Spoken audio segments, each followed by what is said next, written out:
Mon frère a eu une liaison avec ma femme, et j'ai découvert que l'enfant que j'élevais était le sien. Maintenant, 15 ans plus tard, ces enfants sont jaloux de mon fils et réclament un traitement égal.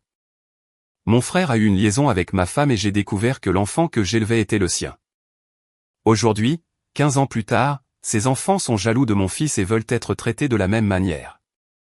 La notification LinkedIn est apparue alors que je révisais mes rapports trimestriels. Une photo de profil professionnel impeccable. L'Université de Paris-Dauphine listée sous la rubrique Formation. Clara Dupré.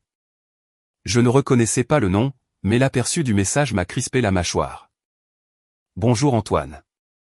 Je sais que cela arrive sans prévenir, mais je suis Rémi sur les réseaux sociaux et j'ai cliqué pour l'ouvrir. Le message complet était pire, poli, soigneusement formulé. Le genre de prise de contact que l'on répète avant d'envoyer. Elle avait vu Rémi à un événement de réseautage à Marseille le mois dernier. Elle a mentionné son stage à la commission du commerce, les conférences où il intervient, la vie que j'ai passé 15 ans à bâtir pour lui. Puis vint la demande, des opportunités de mentorat, des conseils, peut-être quelques introductions dans le secteur des matières premières puisque vous avez tant d'expérience dans ce domaine. J'ai fixé sa photo de profil. 19 ans. Les yeux de Gilles. Ce n'était pas de sa faute si elle avait ses yeux, mais ils étaient là. J'ai fermé mon ordinateur portable, me suis versé un café, et je suis resté assis pendant 20 minutes. Rémi a 23 ans maintenant, diplômé avec les honneurs, il travaille dans les négociations commerciales internationales, il a ce genre de confiance qui vient de ne jamais douter du soutien de quelqu'un. Nous nous parlons 2 fois par semaine.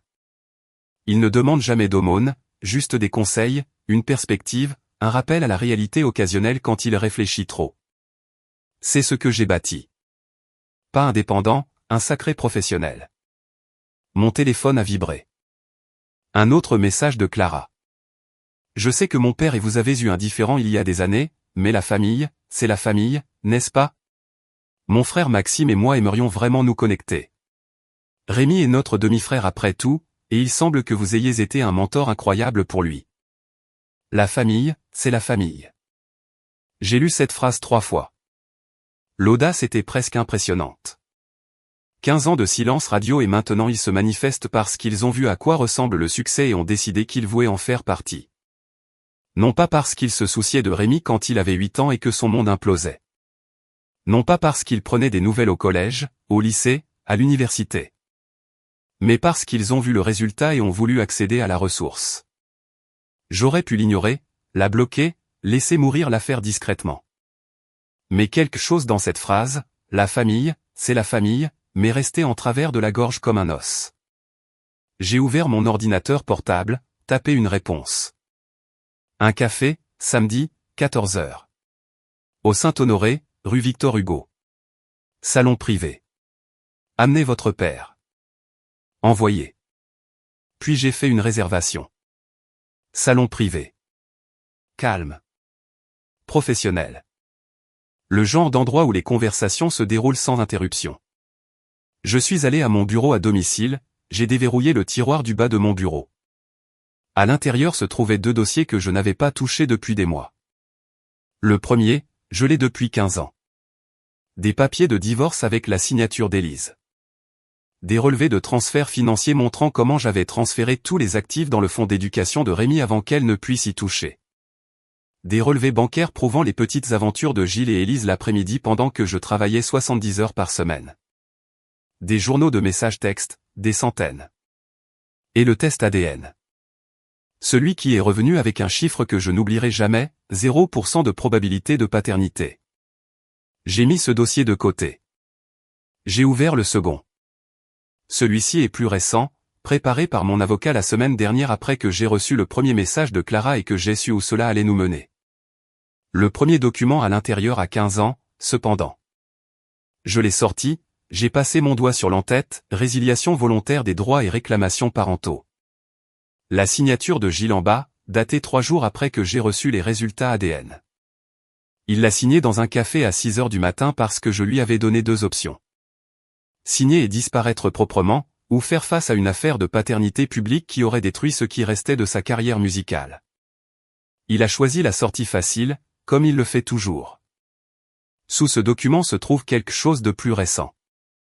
La structure de fiducie que j'ai établie est fortifiée au fil des ans. Rémi est l'unique bénéficiaire de ma succession, de mes relations d'affaires, de mes ressources. Irrévocable sans son consentement. La formulation est béton. Même si je voulais ajouter quelqu'un d'autre, j'aurais besoin de la signature de Rémi. Je m'en suis assuré parce que je savais que ce jour viendrait. Peut-être pas de Clara spécifiquement, mais de quelqu'un dans l'entourage de Gilles qui finirait par voir ce que j'ai bâti et déciderait qu'il méritait une part. J'ai fermé les 2 dossiers, les ai empilés soigneusement. Samedi, dans 2 jours. Ils s'attendent à des conseils de mentorat, peut-être des introductions, une conversation sur l'équité et les secondes chances, et sur la façon dont la famille devrait rester unie. Ils vont avoir quelque chose de tout à fait différent.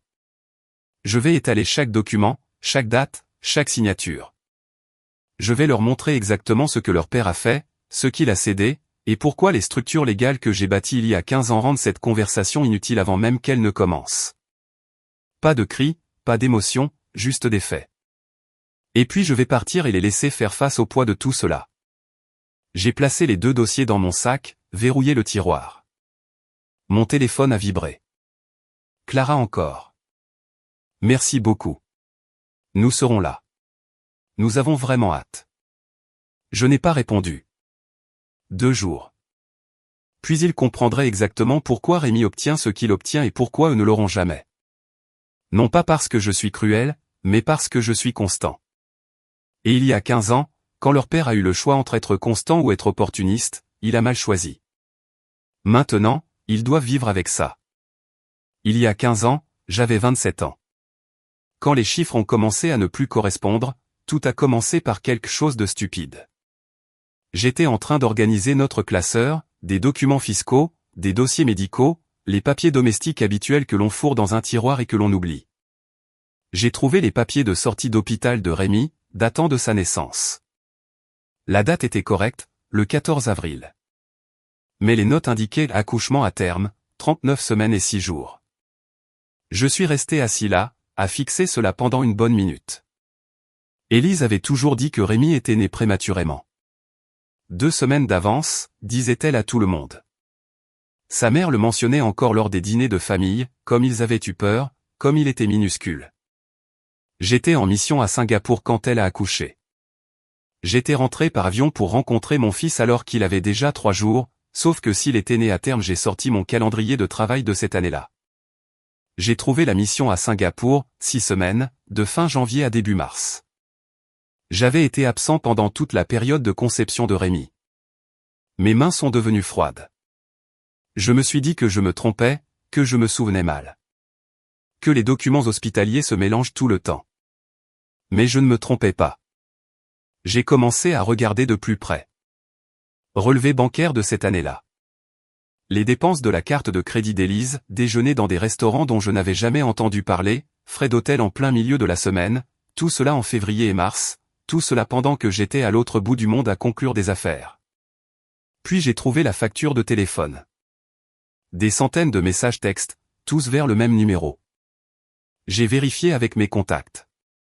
Gilles, mon frère, celui qui squattait notre chambre d'amis parce que sa carrière musicale ne décollait pas et qu'il avait besoin d'un endroit pour se remettre sur pied. Celui qui était resté 6 mois, mangeait notre nourriture, utilisait notre Wi-Fi, se plaignait que l'industrie ne comprenait pas son son. Celui qui a déménagé subitement juste après la naissance de Rémi. Élise avait dit qu'ils avaient eu une sorte de dispute, des divergences créatives. Gilles avait besoin de son propre espace. Cela avait du sens à l'époque. Maintenant, cela prenait un tout autre sens. Je n'ai confronté personne. Je n'ai pas crié. Je n'ai rien cassé. J'ai commandé un test ADN en ligne. Livraison express. Quand il est arrivé, j'ai attendu le bon moment. Rémi avait mal à la gorge cette semaine-là. Rien de grave, mais je l'ai quand même emmené à la clinique. Pendant que l'infirmière prenait sa température, j'ai frotté sa joue. Je lui ai dit que c'était pour tester une angine. Il m'a cru. Pourquoi ne l'aurait-il pas fait? J'étais son père. J'ai frotté ma propre joue dans la voiture en rentrant. J'ai scellé les 2 échantillons, les ai déposés chez FedEx cet après-midi-là. 2 semaines. C'est le temps qu'avait annoncé le laboratoire. Je suis allé travailler, je suis rentré à la maison, j'ai dîné avec ma femme et le garçon que j'avais élevé depuis sa naissance, j'ai aidé aux devoirs, lu des histoires au coucher, fait comme si tout était normal. Parce que peut-être que ça l'était. Peut-être que j'étais paranoïaque. Peut-être qu'il y avait une explication. L'enveloppe est arrivée un jeudi. Je l'ai vue dans la boîte aux lettres en rentrant du travail. Une enveloppe blanche unie, le logo du laboratoire dans le coin. Mes mains tremblaient quand je l'ai ouverte. Je me suis assis dans ma voiture dans l'allée et j'ai lu les résultats 3 fois. Probabilité de paternité, 0,0%. Pas 1%. Pas une marge d'erreur. 0. Rémi n'était pas mon fils. Je suis resté là 1 heure, peut-être plus. Le soleil s'est couché, les lampadaires se sont allumés. J'ai regardé nos voisins promener leurs chiens devant ma voiture. J'ai regardé les lumières de ma maison s'allumer alors qu'Élise passait d'une pièce à l'autre. J'ai attendu que quelque chose se brise en moi, la rage, le chagrin, tout ce que l'on est censé ressentir quand toute votre vie se révèle être un mensonge. Au lieu de cela, j'ai ressenti de la clarté. Froide, nette, absolue. J'ai sorti mon téléphone, j'ai passé 3 appels. D'abord, à un avocat spécialisé dans les divorces que j'avais rencontré lors d'un événement de réseautage, j'ai laissé un message vocal demandant une consultation d'urgence. Ensuite, à mon conseiller financier, je lui ai posé des questions sur les stratégies de protection des actifs et les fiducies d'éducation. Troisièmement, à un médiateur familial, je lui ai demandé des arrangements de garde lorsque la paternité n'était pas contestée. Puis, je suis sorti de la voiture. Élise était dans la cuisine quand je suis entré, elle fredonnait en déballant les courses. Elle a souri en me voyant. « Salut, tu es en retard. » « Journée difficile, longue réunion, ai-je dit. Rémi est venu en courant du salon. « Papa, tu peux m'aider avec mon projet scientifique ?» Je l'ai soulevé, l'ai serré dans mes bras. Il a enroulé ses bras autour de mon cou et a serré. « Bien sûr, mon pote. Donne-moi 10 minutes pour me changer. » Au-dessus de sa tête, j'ai regardé Élise. Elle souriait toujours, rangeant les boîtes de céréales. Complètement inconsciente. J'ai posé Rémi, je suis monté, j'ai changé de costume. Dans ma mallette, le test ADN était à côté de mon ordinateur portable. Demain matin, avant qu'Élise ne se réveille, je passerai un dernier appel à Gilles.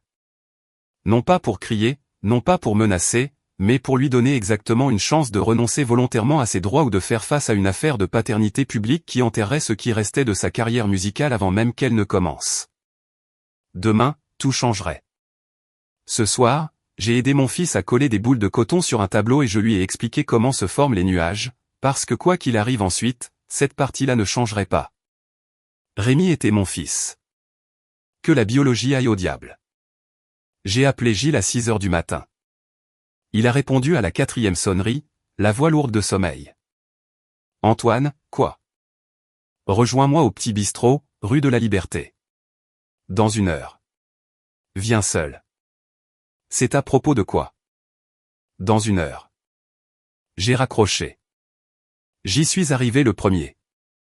J'ai commandé un café, me suis assis dans un box à l'arrière où nous ne serions pas entendus.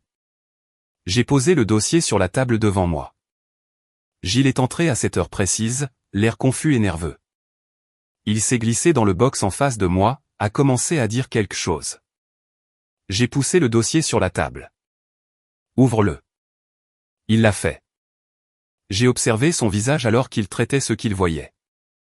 Le test ADN en haut. Puis la chronologie en dessous. Puis le relevé téléphonique montrant des centaines de messages entre lui et Élise. La couleur a fui de son visage. « Antoine, écoute ou tu as 2 options. » Ma voix était plate. Professionnelle, comme si je négociais un contrat. Option 1, je dépose une affaire de paternité contestée. Dossier public. Ton nom, le nom d'Élise, la chronologie de l'affaire, tout. Le processus de découverte signifie que tout sera assigné. Texte, relevé d'hôtel, tout.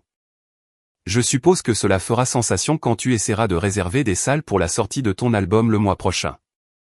Il a ouvert la bouche, l'a refermée. Option 2, tu signes ceci. J'ai sorti un document légal que j'avais fait rédiger la veille. Résiliation volontaire des droits et réclamations parentaux. Tu t'en sors proprement. Pas de dossier public. Pas de scandale. Pas d'obligation de pension alimentaire car tu ne le revendiques pas. Pas de droit sur lui non plus. Je ne peux pas juste tu l'as déjà fait. J'ai tapoté les relevés téléphoniques. Tu as fait ton choix quand tu couchais avec ma femme dans des hôtels que je payais. Ceci ne fait que le rendre légal. Ses mains tremblaient. C'est mon fils. Non, c'est l'enfant que tu as aidé à créer en vivant dans ma maison. Il y a une différence. J'ai sorti un stylo, je l'ai posé sur le document. Tu as 5 minutes pour décider. Antoine, s'il te plaît. 4 minutes maintenant. Il a fixé le document, le test ADN, moi. Puis il a pris le stylo et a signé. J'ai repris le document, l'ai plié, l'ai mis dans ma mallette, je me suis levé. Ne contacte pas Élise. Ne contacte pas Rémi. C'est fini pour toi. Je l'ai laissé assis là. Je n'ai pas regardé en arrière.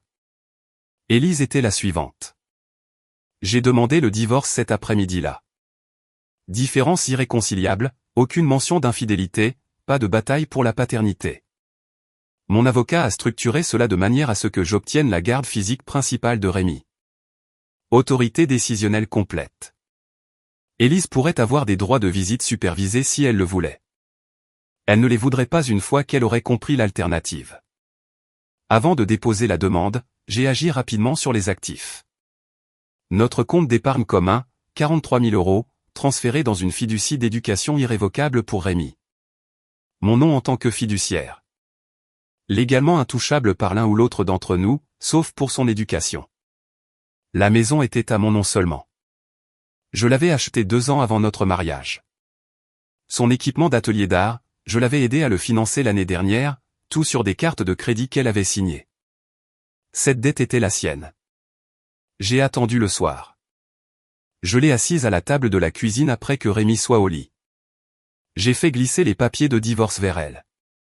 Elle les a regardés, m'a regardé. Qu'est-ce que c'est exactement? Exactement ce que ça semble être. Antoine, nous pouvons régler n'importe quoi, signe-les ou je dépose une demande contestée pour motif et je cite Gilles comme témoin. Son visage est devenu blanc. Tu sais. Signe. Je peux expliquer. Je ne veux pas que tu l'expliques. Je veux que tu signes les papiers et que tu déménages d'ici la fin du mois. Ses mains tremblaient alors qu'elle prenait le stylo. Et Rémi? Il reste avec moi. Tu ne peux pas juste le prendre. J'ai sorti mon téléphone, je lui ai montré les résultats du test ADN. Elle a fixé l'écran, a commencé à pleurer. Je peux me battre pour la garde, ai-je dit tranquillement. Je peux rendre cela très public et très laid. Ou tu peux signer et nous gérons cela comme des adultes qui ont fait des erreurs. Elle a signé dans les 2 jours. Mais je n'avais pas fini. J'ai demandé à mon avocat de rédiger quelque chose de permanent, une structure de fiducie qui désignait Rémi comme l'unique bénéficiaire de ma succession, de mes relations d'affaires, de mes ressources. La formulation était béton. Même si je voulais ajouter quelqu'un plus tard, j'aurais besoin du consentement écrit de Rémi pour la modifier. Je m'en suis assuré. Puis j'ai emballé tout ce que nous possédions. J'ai donné mon préavis au travail. J'ai trouvé un nouveau poste dans un autre état. Meilleur salaire, meilleures opportunités, et à 800 km d'Élise et de Gilles. J'ai assis Rémi avant que nous ne partions. J'ai fait simple. Ta maman et moi n'allons plus être mariés, mais tu restes avec moi. Ça ne changera pas. Pourquoi?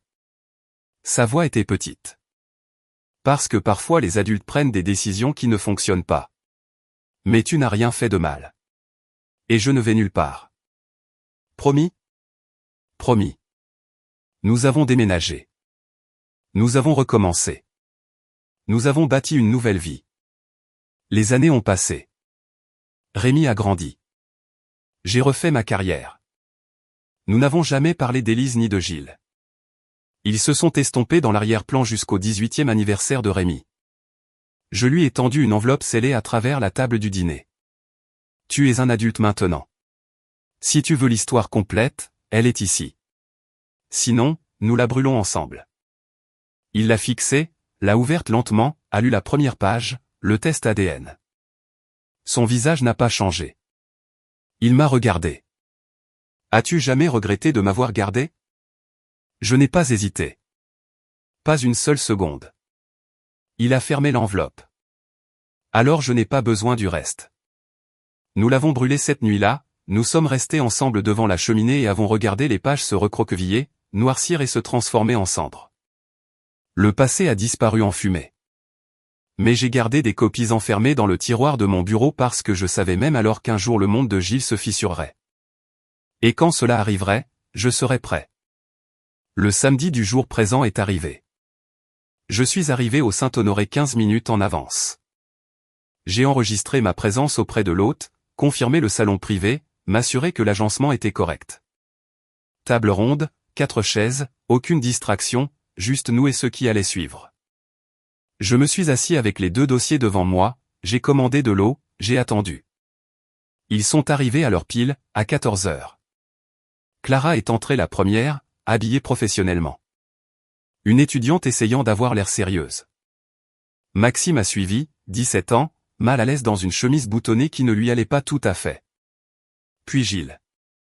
Il avait l'air plus âgé, plus grisonnant, le genre de fatigue qui vient d'années de petits compromis accumulés. Il ne m'a pas regardé dans les yeux. Clara a souri, m'a tendu la main. Antoine, merci beaucoup de nous rencontrer. Je sais que ça fait longtemps. J'ai serré sa main, j'ai fait un geste vers les chaises. Asseyez-vous. Ils l'ont fait. Maxime a regardé autour de lui nerveusement. Gilles fixait la table. Clara a commencé à bavarder comme si elle avait répété son discours. Cet endroit est magnifique. Êtes-vous déjà venu ici? Maxime et moi disions justement que c'est agréable de finalement. Pourquoi êtes-vous ici? Elle s'est arrêtée au milieu de sa phrase. Elle a cligné des yeux. Nous voulions parler de dites-le clairement. Elle a jeté un coup d'œil à Gilles. Il ne l'a pas aidé. Nous voyons à quel point Rémi réussit bien, a-t-elle dit avec précaution, et nous nous demandions si, peut-être, il y aurait de la place pour que nous apprenions de vous aussi. Du mentorat, des conseils. Vous avez évidemment eu une influence incroyable sur lui, et nous sommes de la famille. Pourquoi faire? Je me suis légèrement penché en avant. Soyez précis. Maxime a pris la parole, la voix douce. Des opportunités. Le genre d'accès que Rémi a. Des introductions dans votre domaine. Nous sommes de la famille, a ajouté Clara. Comme si cela expliquait tout. Je les ai regardés chacun leur tour. J'ai laissé le silence s'installer un instant. Puis j'ai tendu la main, j'ai sorti les 2 dossiers de mon sac et je les ai posés sur la table. Je vais vous montrer quelque chose. Vous n'avez pas le droit de parler tant que je n'ai pas terminé. Compris? Ils ont hoché la tête, confus, incertains. J'ai ouvert le premier dossier, j'en ai sorti un document, je l'ai fait glisser sur la table vers Clara. Lisez ça. Elle l'a pris. Ses yeux ont parcouru la page. J'ai observé le moment exact où elle a compris ce qu'elle regardait. Son visage est devenu pâle. Quoi? Qu'est-ce que c'est? Un test de paternité. Daté d'il y a 15 ans.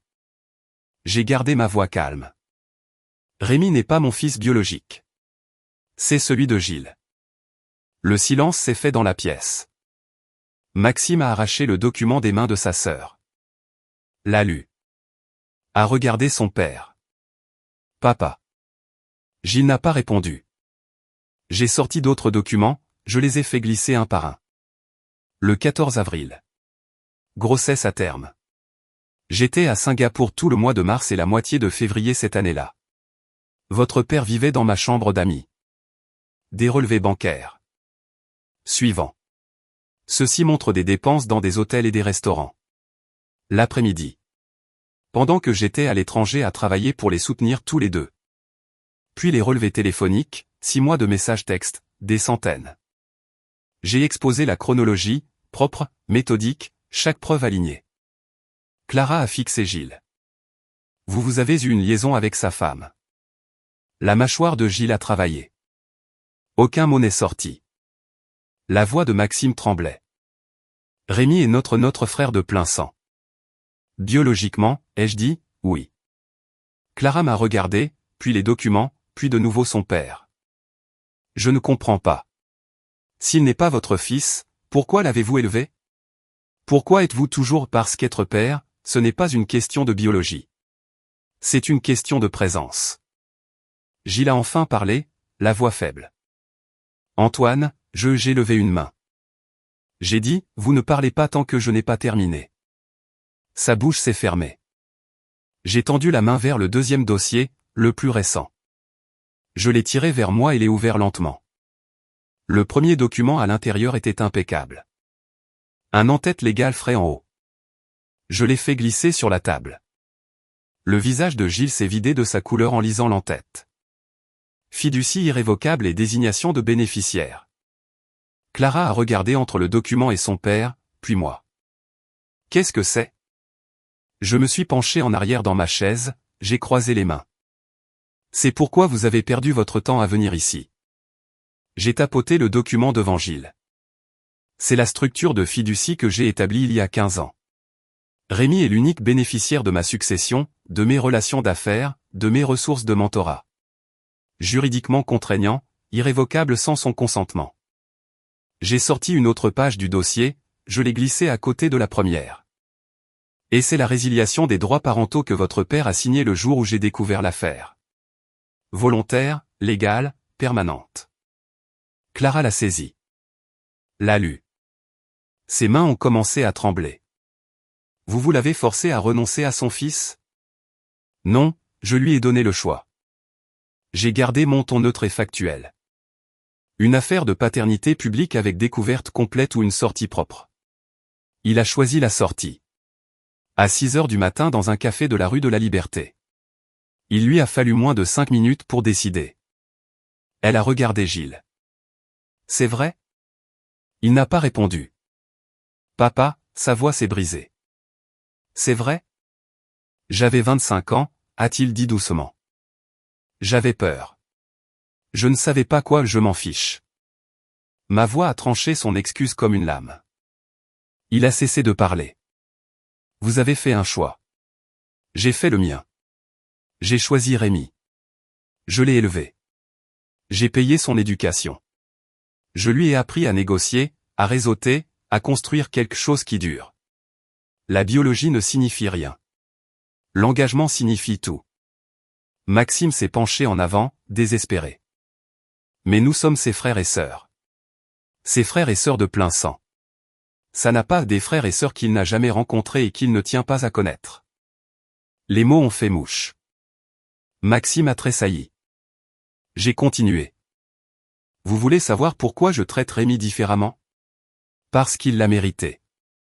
En étant le genre d'homme dans lequel il vaut la peine d'investir. En se montrant chaque jour et en choisissant l'intégrité plutôt que l'opportunisme. En ne me demandant jamais rien qu'il n'ait pas gagné par son travail. J'ai rassemblé les documents vers moi. Je les ai redressés. Vous êtes venu ici en vous attendant à de l'équité. Ce que vous ne comprenez pas, c'est que l'équité a déjà eu lieu. Rémi a eu un père qui est resté. Vous avez eu celui qui n'est pas resté. Ce sont les conséquences des choix faits il y a 15 ans. Gilles s'est levé brusquement. Sa chaise a raclé le sol. Antoine, ce ne sont que des enfants. Ils ne méritent pas d'être punis pour mes erreurs. Asseyez-vous. Il s'est assis. Je ne les punis pas. Je ne les récompense tout simplement pas. Il y a une différence. Je me suis levé, j'ai ajusté ma veste, je les ai regardés chacun leur tour. Les yeux de Clara étaient rouges. Maxime avait l'air d'avoir été frappé. Gilles avait juste l'air brisé. Ce dîner est terminé. Ne me contactez plus. Ne contactez plus Rémi. La fiducie est inébranlable. Les contrats sont signés. Il n'y a rien à négocier. Rien à discuter. La voix de Gilles était rauque. Tu ne peux pas juste, j'ai tendu la main dans le second dossier une dernière fois. J'en ai sorti le dernier document. Je l'ai placé directement devant Gilles. C'était un modèle de mise en demeure de cesser et de s'abstenir pré-rempli avec son nom. La date du jour dans le coin. Si vous ou vos enfants tentez de contacter Rémi ou d'interférer de quelque manière que ce soit dans sa vie, ceci sera déposé. Harcèlement. Tentative de coercition financière. J'ai des avocats qui adoreraient facturer ces heures. J'ai tapoté le document. Les contrats que vous ne pouvez pas combattre. Ce sont ceux que vous avez signés il y a 15 ans dans ce café. L'histoire que vous ne pouvez pas réécrire. C'est celle que vous avez créée quand vous couchiez avec ma femme pendant que je payais votre loyer. Clara a commencé à pleurer doucement, comme si elle essayait de ne pas le faire. J'ai ramassé les 2 dossiers, les ai glissés sous mon bras. Nous avons terminé ici. Gilles s'est levé à nouveau. Sa voix tremblait. Antoine, s'il te plaît, écoute juste.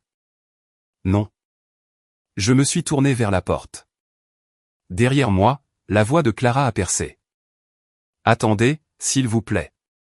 Juste j'ai saisi la poignée de porte, je ne me suis pas retourné, je n'ai pas hésité. La porte s'est refermée derrière moi avec un clic. J'ai traversé le restaurant, passé le bar, passé le comptoir de l'hôte, et je suis sorti sur le parking. Le soleil de l'après-midi était éclatant. La circulation bourdonnait au loin. Des sons de samedi normaux. Je suis monté dans ma voiture, j'ai posé les dossiers sur le siège passager, j'ai démarré le moteur, je n'ai pas regardé l'immeuble. À l'intérieur de ce salon privé, le silence était tombé comme un poids physique. Je savais que c'était ainsi parce que je l'avais conçu de cette façon. Clara fixerait ses documents étalés sur la table. Maxime regarderait son père, attendant une explication qui ne viendrait pas. Et Gilles serait assis là avec 15 ans de choix qu'il ne pouvait pas annuler, empilés devant lui en noir et blanc. Le serveur finirait par passer, demandant s'ils avaient besoin de quelque chose.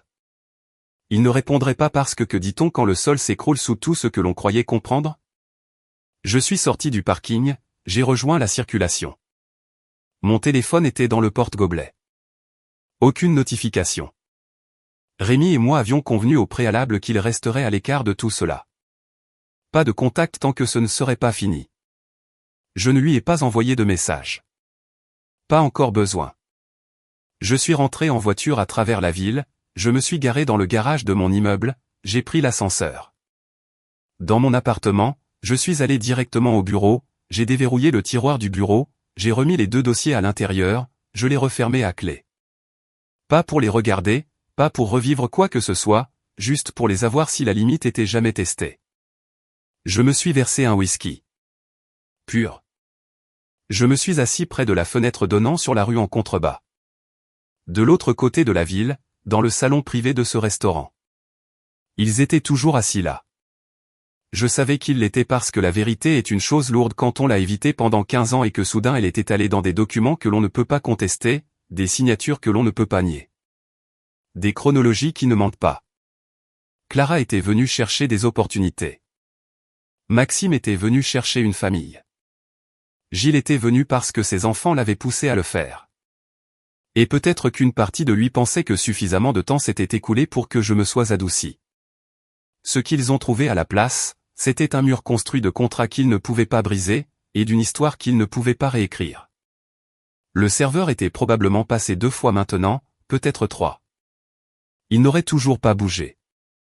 Gilles fixerait ce document de résiliation de droit. Sa signature en bas, à peine 24 heures après que je l'ai confronté dans ce café. Le choix qu'il a fait en moins de 5 minutes parce que protéger sa carrière musicale importait plus que de revendiquer son fils. Clara essaierait de comprendre que son père, celui qui l'avait élevé, qu'elle pensait connaître, avait fait tout cela, l'affaire, l'abandon, la signature. Maxime serait silencieux, ne pleurant probablement pas, juste en train de traiter, et le silence continuerait d'appuyer. J'ai fini mon verre, j'ai posé le verre.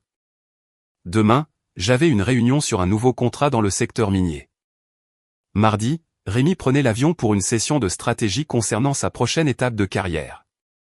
On lui avait proposé un poste à Genève et il voulait discuter des avantages et des inconvénients. La vie continuait. C'est ce qu'ils n'avaient pas compris quand ils avaient tendu la main pour demander du mentorat et des opportunités. Je n'ai pas bâti ce que j'ai bâti en regardant en arrière. Je l'ai bâti en faisant le choix il y a 15 ans de protéger ce qui comptait et de m'éloigner de ce qui ne comptait pas. Rémi comptait, alors je suis resté. Eux non, alors je ne suis pas resté. Ce n'était pas compliqué. Mon téléphone a vibré. Enfin, un message de Rémi. Fait. J'ai répondu. Fait. 3 points sont apparus. Ont disparu. Puis bien. C'était tout.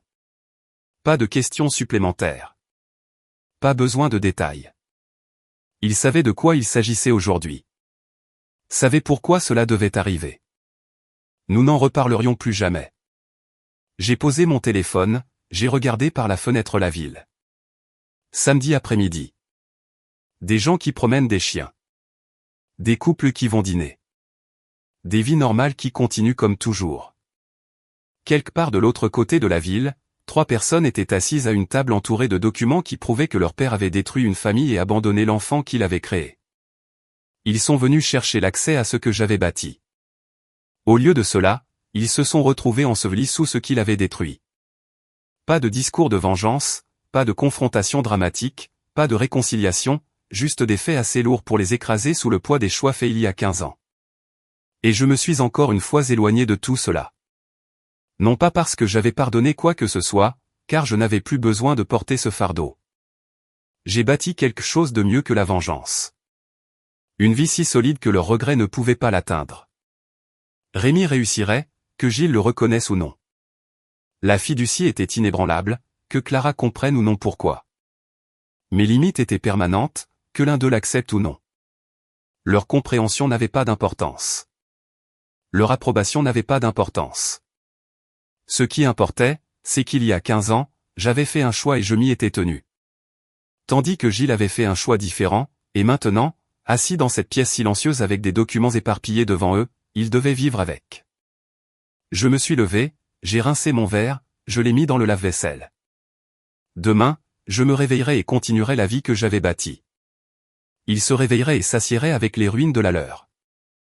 Ce n'est pas de la cruauté, c'est une conséquence. Et je me suis assuré qu'ils la porteraient seuls.